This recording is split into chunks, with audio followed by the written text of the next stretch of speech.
Impossibles are dangerous for the future of any organized flat ground skateboarding tournament, because differentiating the nuances of a trick where a board flips vertically on its y-axis is a polarizing topic. In addition, according to the trick's credited inventor, Rodney Mullen, who, in a 5-year-old video with Physics Girl, an indoor beanie, and a $150 designer t-shirt, said the impossible was born out of necessity in an effort to complete another flat ground NBD. Because at the time, back around the early 80s, the board rotations from kickflips, heel flips, and shove-its were ABDs. Kickflips had been done, shove-its had been done, but impossible had not been done. It was called impossible because it would take too long to hang out and you'd never really get it out. So, one of the defining characteristics of what we still today call an impossible was the foot wrap. Yeah. That's the way the trick works. You learn what all the skaters called scoop.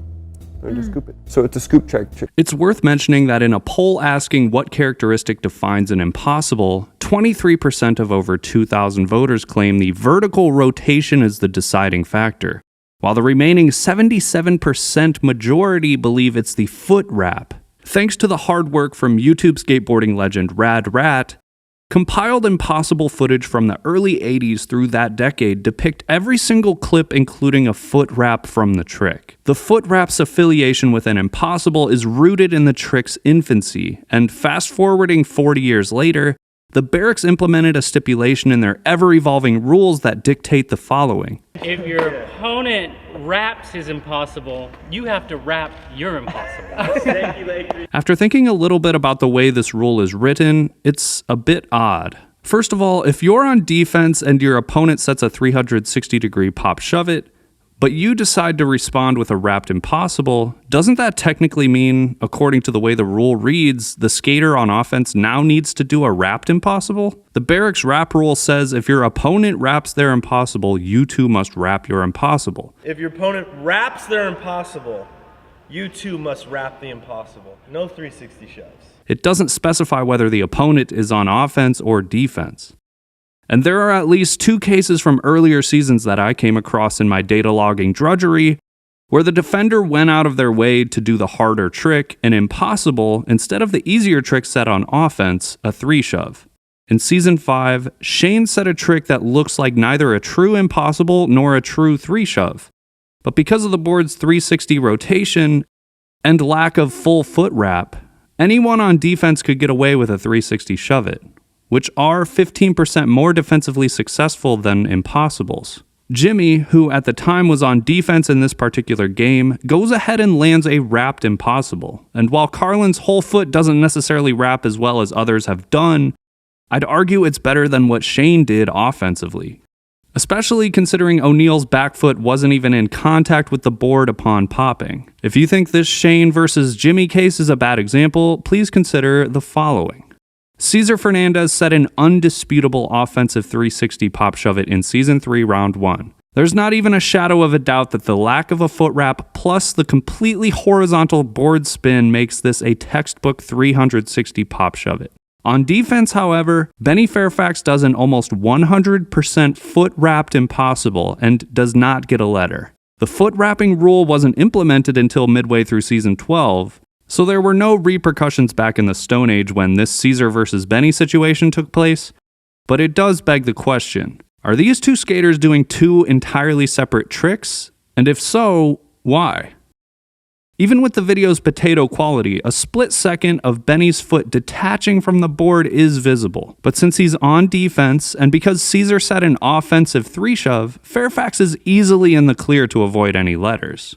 If something similar to Cesar and Benny's situation happened today, in Season 13, the game would simply continue on, because even though the Berrics act like they care about the rules, any recent addition to the rules are not closely followed or utilized, like skaters hardly ever using challenges, for example, or even offense getting one do-over. Offensive toe drag gets 1 and only 1 do-over. That's legit. But roughly 10 years ago, X Games and ESPN partnered up to host a relatively much more regulated 8-man roster game of skate tournament. Shane was one of the favorites in this particular tournament, And in his opening battle against Brandon Westgate, who was probably invited not so much for his flat ground prowess, but more so because he lived close to the venue, industry veteran and tournament sole referee Jason Rothmeyer called O'Neill's tweaked 3-shove an ollie impossible. Ollie impossible. Luckily, Brandon mimicked Shane's exaggerated 3-shove on defense successfully, but Rothmeyer's erroneous labeling of this trick as an impossible didn't go unnoticed in the comments section. Jason announced the same thing when Shane set a 3-shove against Mike Moe in the later stages of the tournament. Between these two. Ollie impossible. But Mike Moe knew Rothmeyer was tripping and went for a true 360 pop shove it, not even remotely attempting to wrap his foot.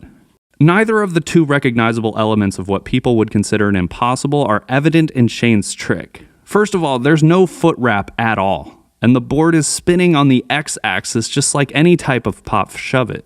The only reason I'd imagined Rothmeyer considered this an impossible is because Shane's back foot moves in the same direction as a traditional wrapped impossible, kind of following the same direction as the tail as the board spins, whereas the back foot on traditionally accepted 360 pop shove-its look more like the back foot on a tray flip, kind of trailing off or hovering in place after the trick is popped. Shane's imposter bowl should have been called out as a 360 shove-it by Jason. Unfortunately, an obvious mislabeling of Shane's fakey 3-shove happened later in the same battle, with Jason foolishly calling the trick a fakey impossible. For Mike Moe. Fakey impossible. But even more surprising was that Mike Moe missed this one on defense as well. While we're on the topic, this same battle features what Jason excitedly calls an unpossible, which, along with its horrendously meaningless name, is nothing more than another type of exaggerated 3-shove in this particular situation. I'm gonna have to, hold on. Get that one again. That's the unpossible.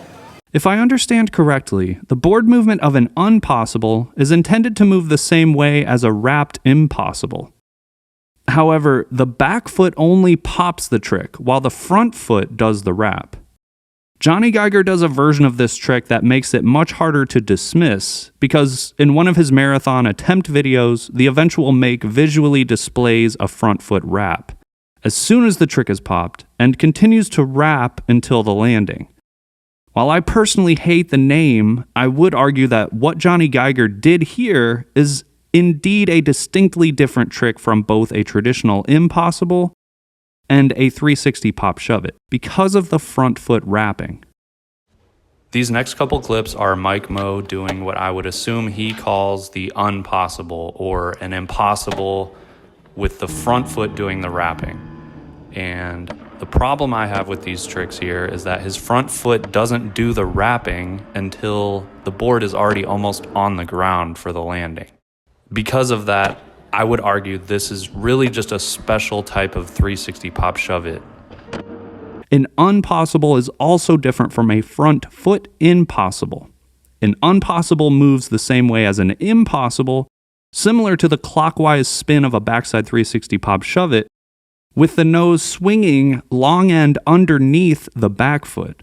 Alternatively, a front foot impossible is similarly wrapped the way an unpossible is, using the front foot, except that the board spins the same way a front side 360 pop shove it spins counterclockwise, while the tail swings long end around the front foot. Impossible variations can lead down to rabbit holes more perplexing than unpossibles and front foot impossibles, like a frontside back foot impossible, for instance, where the board wraps around the heel of your foot instead of the meaty arch side. And I'm not even going to touch on Casper flips, alpha flips, or plasma spins, even though they also incorporate wrap features similar to an impossible. But what type of trick is an impossible? Is it some type of flip trick, shove trick, or something entirely different? According to over 73% of over 2,400 voters, an impossible is a type of wrap trick, while the second biggest chunk of voters were 14% in favor of considering impossibles being a type of flip trick. Okay, so quick side note. Steve Barra is reading the rules in this battle between Levy and John. I don't know if anyone else noticed it, but when Barra is reading the wrap rule, He only says like half of it, and whoever edited this cut out the rest of the rule. So let me show you. Their trick. Right? No doing multi manual shit, right? If your opponent wraps their impossible, each skater gets one. So if your opponent wraps your impossible, ... what? Like, there's no conclusion. I don't know what that's supposed to be for, if it was intentional or accidental, but... Another weird aspect of the Berrics wrap your impossible rule is, what exactly is a wrap? If your toe kinda touches the board during the rotation, is that a wrap? If your foot makes contact with the board at any time after the pop and before the land, is that a wrap? What the hell is a wrap? What I would consider a foot wrap is much more distinct on makes both offensively and defensively in Season 13, whereas Season 12 was rife with violations in relation to impossibles. In fact, one of the Season 13's potential champions, Tyler Peterson, could be today's biggest offender of disregarding the wrap rule on defense one season prior. The most liked comments in Tyler's battle against Marcos was when he very nonchalantly defended Montoya's textbook impossible with a textbook 360 pop shove it, and proceeded to look at the ground, avoiding the piercing eye contact from the live audience that seethed with pent-up rage at the violation, while Felipe Mota, on ref duty, sheepishly approved. Yet another example of the rules being blatantly ignored by both officials and the skaters.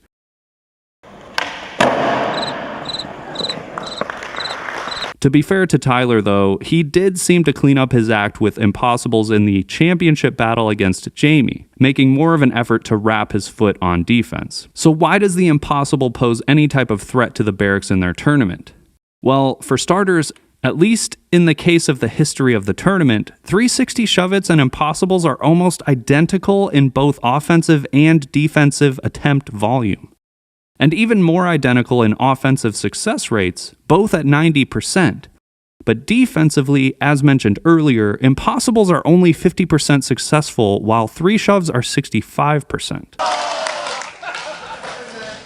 The numbers say that a 360 pop shove-it is easier to defend than an impossible, and the reason could be up for discussion, with the success rate disparity between the two tricks potentially caused by the fact that a wrap is more difficult to achieve than not wrapping. Regardless of the reason, the striking similarities in attempt volume between what are considered two distinctly different tricks means that, as of right now, given the context that foot wrapping is tied to impossibles via the Berrics' recent rule, a 2,000 plus voter poll with 77% in agreement about the foot wrap being the defining characteristic of the trick, as well as the establishment of the trick itself historically depicted with a distinct foot wrap, the impossible as we know it today is defined by its connection with the exaggerated back scoop and the foot-hugging grip tape from pop to landing. In other words, wraps and impossibles are inseparable. Based on my perspective at least, one minority school of thought held by a portion of the skate community is that because the impossible's original intent was to be the trick whose axis of rotation falls perfectly between a flip trick's axis and a shove trick's axis, foot wrap is not as important as the board flipping vertically. From what I've researched, no footage prior to 2008 exists of a trick where the board appears to almost perfectly rotate in a backflip fashion, thanks to a video titled Zero Flip from a channel called Skating Fudge. In a clip from 2011, a perfected end-over-end y-axis board rotation can be found on the channel Bryden Skates, tragically titled Monster Flip. In the 240p clip, the footage depicts the homie popping his tail down and forward, then bringing both his feet directly upward, particularly his back foot in a very exaggerated fashion, as if he's clearing a barrier in a steeplechase, allowing the board to get the necessary clearance to complete the equivalent of a backflip rotation, before landing almost perfectly bolts with a bit of a tic-tac. I personally despise the name Monster Flip because A, this trick deserves a more timeless name than something a 12-year-old would come up with. B, if it is indeed some type of tweaked 3-shove or pressure flip, it needs to be categorized accordingly. And C, the same trick exists by a different name via Skating Fudge's Zero Flip from even earlier, which is a much more adult-friendly name. 7 years after Skating Fudge's Zero Flip, Chris Chan uploaded a flat ground My War video of his own battle with the trick, landing it multiple times, and in 2020, Johnny Geiger followed suit with basically the same type of video as Chris, similarly landing the trick in front of a multitude of camera angles. On the Instagram front, Versace Plug tucked a zero flip into one of his most viewed hard posts, arguably landing one of the best looking versions of the trick on video, and younger Plug clones are doing them off kickers now. If impossibles require a wrap, then a zero flip, or whatever the name of this trick is done by Skating Fudge, Bryden Skates, Chris Chan, Geiger, and the Plugs, is either truly its own trick, distinctly different from an impossible and even a 360 pop shove it, or it's just an exaggerated version of a 360 pop shove it, or even a 3 hard flip or 3 inward. In the creative, non-competitive skating world, there's not much of an issue with this distinction, because it's all about having fun. But in the case of Battle at the Berrics, or any type of flat ground competition where a zero flip type trick is set, determining whether or not the defender got the board to flip enough on its y-axis is going to be even more problematic than judging the legitimacy of wrapped tricks. Apart from Mike Moe's Unpossible, there has yet to be a trick in any official match at the Berrics tournament that resembles the aforementioned zero flip type rotation. And since no one has really landed that trick on defense, there hasn't really been a situation to refer to as far as how it would be handled. On one last note, in my opinion, a game of skate not being one of the first types of competitions in the Olympics is absurd, because the outcome of a flat ground competition is way less subjective than a judgmental street-style run and best trick format, and holding a flat ground type of event requires nothing resource-wise but a flat slab of cement. The Berrics has never taken their tournament too seriously, and it's their most successful and long-running series, whereas the relatively more regulated ESPN by X Games rendition in 2014 was a one-and-done event. And if a game of skate were in the Olympics, it's much more likely that it would be taken much more seriously than the Berrics. But whether it's the Olympics or the Berrics who hold a flat ground competition, it can be argued that checks do need to be in place to differentiate wrapped tricks like an impossible versus an unwrapped trick that rotates on the y-axis, or else there will be hell to pay